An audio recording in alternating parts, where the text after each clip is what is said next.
prevented the Flyers from finding their Conchita's performance here today is brought to you by Disabled American Veterans. The DAV want to thank you for your patriotism for disabled veterans. At the DAV, our single mission is to build better lives for disabled veterans and their families. We hope today that we've given you some great memories of our proud history. Our harbor was over. More than one-half of America's entire naval fleet had been damaged or destroyed. 2,400 Americans were killed, nearly 1,200 wounded. 6 battleships damaged, and our greatest naval base lay in ruins along with our complacency in the weeks that followed Pearl Harbor, the Philippines, Singapore, Java, and other Marshall Islands, Pacific headquarters for the Japanese military. Right under their noses, all sea-long planes attacked 4 Japanese airfields, as well as several seaplane and submarine bases. The aircraft out of the Lone Star Flight Museum in Galveston, Texas.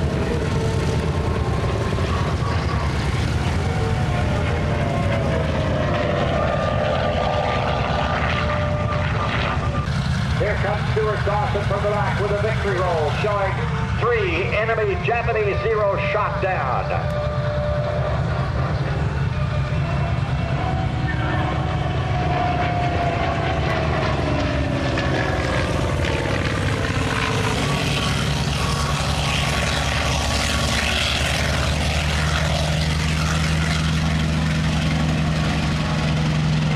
The A-1 Sky Raider, flown by Dr. Michael Schloss. By May of 1940, single major battle. This battle was to become the first naval battle fought entirely in the air without the engagement of surface ships. It was known as the Battle of Coral Sea. Outnumbered by the plan. If the Doolittle raid was the impossible mission, then Midway was on the island of Midway. But what the Japanese didn't know was that the Admiral Nimitz had a copy of the Japanese battle plan. We knew when they were coming and where they were going.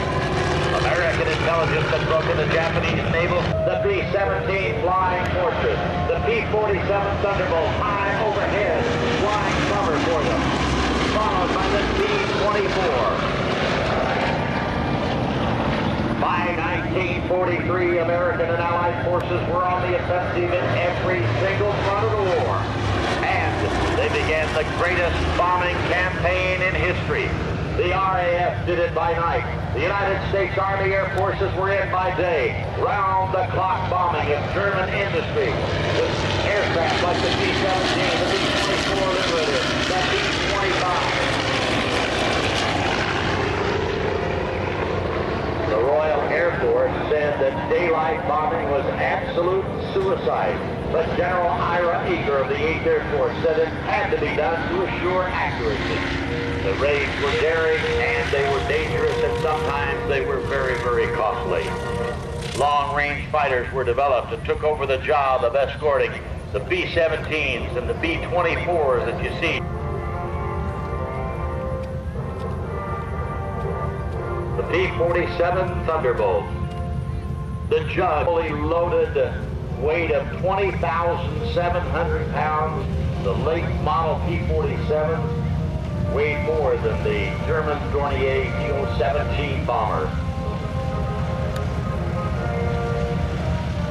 The B-17 bomber in from the left, the Flying Fortress. 4 1,200 horsepower, right, cyclone engines. The bombing doors are open. Thought to be the most important bomber of World War II. It won immortality in the epic daylight battles against the Luftwaffe. More than 47,000 U.S. 8th Air Force crew members died in those daylight raids over the summer.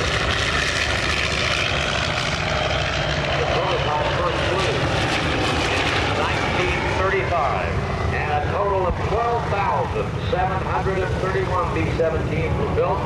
The production of the B-17G model by Boeing Douglas and the Lockheed reaching 8,800. They've been warned that casualties might run as high as 50% during the raid. 24s that you see coming second in the bomber stream now, came in so low that, as I said, scrub brush was stuck in some of the bomb bay doors. That attack on Molesky, in fact, lasted less than half an hour. But during that half an hour, over 300 tons of explosives were dropped on Molesky refinery. Fewer than 50 planes returned in flyable condition.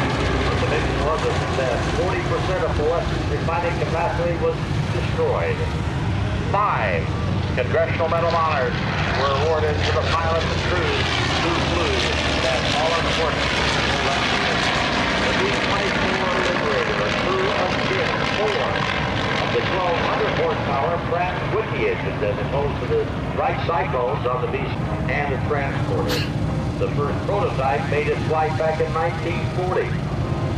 The Luftwaffe incidentally captured the B-24.